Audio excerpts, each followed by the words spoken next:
दोस्तों, पाकिस्तान के minister Hanif Abbasi open threat देते हैं कि जो उनकी 130 न्यूक्लियर मिसाइल्स हैं उनका टारगेट है इंडिया।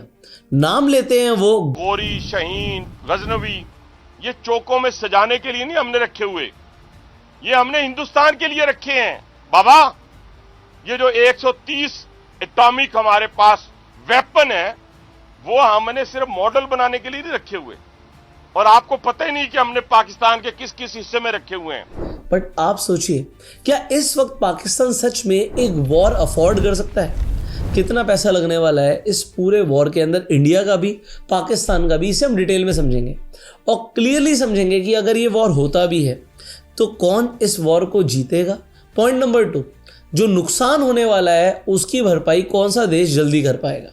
सो जैसे मैंने बोला कि इन्होंने बोल तो दिया कि भैया इनकी न्यूक्लियर मिसाइल्स इंडिया को टारगेट कर रही हैं, बट अभी के हिसाब से इनकी मिलिट्री स्ट्रेंथ क्या है, इनका बजट क्या है, ये सब कुछ अब हम डिकोड करते हैं। सबसे पहले चलते हैं और आपको दिखाते हैं कि इंडिया के पास जो एक्टिव मिलिट्री है वो कितने लोगों की है। इंडिया के पास जो एक्टिव मिलिट्री का नंबर है वो है 13,25,000 के आसपास, और पाकिस्तान के पास 6,20,000 लोगों की एक्टिव मिलिट्री है। अब हम जब न्यूक्लियर वेपन्स की बात करते हैं तो इंडिया और पाकिस्तान का नंबर ऑलमोस्ट बराबर के आसपास जाता है। ऑल्दो पाकिस्तान बोल रहा है भैया हमारे पास 130 न्यूक्लियर वेपन्स है, इंडिया के पास 110 है। अब एक कमाल की बात बताऊं आपको मैं, ये जो पाकिस्तान के पास न्यूक्लियर वेपन आए ये तब आए जब इंडिया ने अपना पहला सक्सेसफुल न्यूक्लियर टेस्ट कर लिया था। बट किसकी मदद से आए? चाइना की मदद से। और जब पहली बार ये न्यूक्लियर टेस्ट हुआ तो चाइना ने अपनी जमीन पर पाकिस्तान को अलाउ किया न्यूक्लियर टेस्ट करने के लिए। तो क्या कहीं ना कहीं चाइना मिला हुआ पाकिस्तान के साथ? कमेंट करके जरूर बताइएगा। अब जब हम अटैक हेलीकॉप्टर्स की बात करते हैं, देखो हेलीकॉप्टर्स तो इंडिया के पास 900 से ऊपर हैं और पाकिस्तान के पास 300 के आसपास है। तो यहाँ पर ये मत सोचिएगा कि अगर अटैक हेलीकॉप्टर 19 लिखा है तो हमारे पास हेलीकॉप्टर्स कम है। सो इंडिया के पास 900 प्लस हेलीकॉप्टर्स हैं, पाकिस्तान के पास अटैक हेलीकॉप्टर्स 52 है, पर टोटल 350 के आसपास है। फाइटर एयरक्राफ्ट जो हमारे पास है, देखो फाइटर एयरक्राफ्ट और टोटल एयरक्राफ्ट में फर्क है।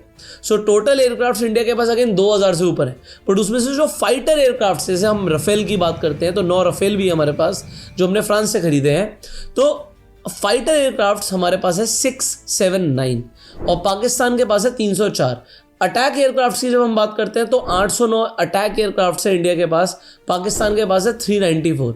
जब हम टैंक्स की बात करते हैं तो जो हमारे टैंक्स हैं वो बहुत ज़्यादा है पाकिस्तान के टैंक से। सो अगर हम ऑन ग्राउंड की बात करेंगे तो ऑन ग्राउंड इनफैक्ट हवा में बात कर लो या नेवी की भी बात कर लो, तीनों में ही हमारी जो मिलिट्री है वो बहुत ज़्यादा स्ट्रांग है compare to Pakistan. So tanks की जब हम बात कर रहे हैं 6,464 और पाकिस्तान के लिए है 2,924।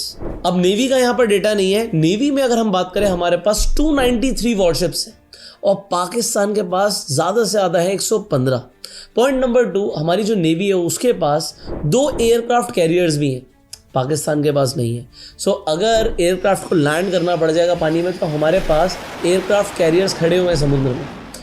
देखो अगर अटैक हुआ, इंडिया की पॉलिसी है कि वो पहले अटैक नहीं करेगी। जो हमारी न्यूक्लियर पॉलिसी है उसके अंदर हम कभी भी पहला न्यूक्लियर अटैक नहीं करेंगे। बट यस, अगर हमारे ऊपर छोटा सा भी न्यूक्लियर अटैक होता है, मतलब न्यूक्लियर अटैक अगर हुआ तो उसकी शुरुआत तो पाकिस्तानी करने वाला है, बट अगर हुआ तो हम जो करने वाले हैं उसका आपको मैग्नीट्यूड समझाता हूँ। ये जो 130 न्यूक्लियर वेपन्स की बात करता है पाकिस्तान, इनके पास छोटे बड़े सारे मिलाकर ये टोटल न्यूक्लियर वेपन्स हैं।